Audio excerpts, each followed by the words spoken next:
നമ്മൾ ആറ്റിൽ നിന്ന് പിടിച്ച വാളയാണിത്. കടലിലല്ല, ആറ്റുവാളയാണ്. കടലിലെ വാള വേറെയാണ്.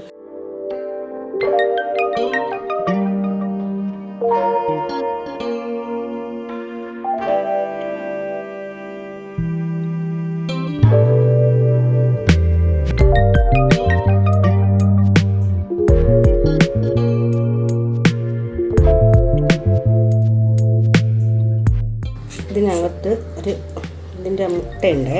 അപ്പോൾ ഇത് പൊട്ടാതെ നമുക്ക് എടുക്കാം. അപ്പോൾ ഫ്രൈ ചെയ്യാനൊക്കെ നല്ലതാണ്.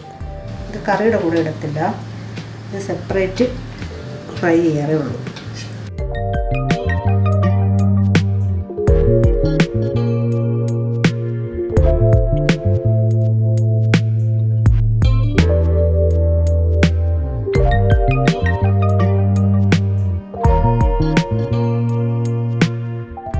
അപ്പോൾ ഈ ആറ്റുവാള കാന്താരി മുളക് വെച്ചാണ് നമ്മളിന്ന് കറി വെക്കാൻ പോകുന്നത്.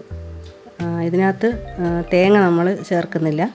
ബാക്കിയുള്ള ഇൻഗ്രീഡിയൻസ് എല്ലാം ഞാൻ കാണിച്ചു തരാം. തേങ്ങ ഒട്ടും അരയ്ക്കാൻ പാടില്ല.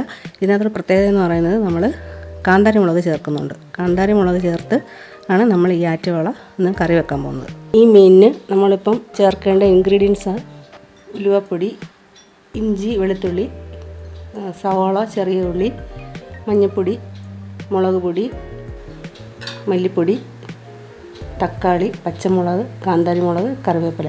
നമ്മളിപ്പോൾ കാണിച്ച ആറ്റുവാള കുടംപുളി ഇട്ട് നമ്മൾ കറി വെക്കാൻ പോവാണ്. ഞാൻ അത് വെള്ളത്തിലിട്ട് വെച്ചേക്കാണ്. അത് കഴുകി എടുത്തിട്ട് നമുക്കിതിലിട്ട് മാറ്റി വെക്കാം. ഏത് ആറ്റുമീനിനും ഈ ഇൻഗ്രീഡിയൻസ് വളരെ നല്ലതാണ്. നിങ്ങൾ ട്രൈ ചെയ്ത് നോക്കുക.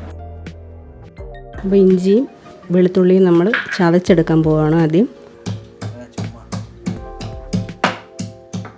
അപ്പോൾ നമ്മൾ എടുത്ത് വെച്ചിരുന്ന സവാളയും ചെറിയ ഉള്ളിയും നമ്മൾ ചെറുതായിട്ട്, ഒത്തിരി വലുതായിട്ടല്ല, ചെറുതായിട്ടൊന്ന് അരിഞ്ഞ് മാറ്റുകയാണ്. ഇതും കൂടെ അരിഞ്ഞതിന് ശേഷം ആദ്യം ഇഞ്ചിയും വെളുത്തുള്ളിയും നമ്മൾ ചതച്ചെടുത്തിട്ടുണ്ട്. ഇനി അടുത്ത് സവാളയും ചെറിയ ഉള്ളി അതും കൂടെ ഒന്ന് എടുത്ത് കഴിഞ്ഞിട്ട് നമുക്ക് വെച്ചാൽ നമ്മുടെ അടുത്ത പ്രിപ്പറേഷൻ തുടങ്ങാം. ചട്ടി അടുപ്പത്ത് വെച്ചിട്ടുണ്ട്. ഒന്ന് ചട്ടിയുടെ വെള്ളമെല്ലാം ഒന്ന് വറ്റിയതിന് ശേഷം നമുക്ക് വെളിച്ചെണ്ണ ഒഴിക്കാം.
അങ്ങനെ മീൻകറി റെഡി ആയിട്ടുണ്ട്. കാന്താരി മുളകും കുടംപുളിയും ഇട്ട മീൻകറി നിങ്ങൾ ട്രൈ ചെയ്ത് നോക്കുക.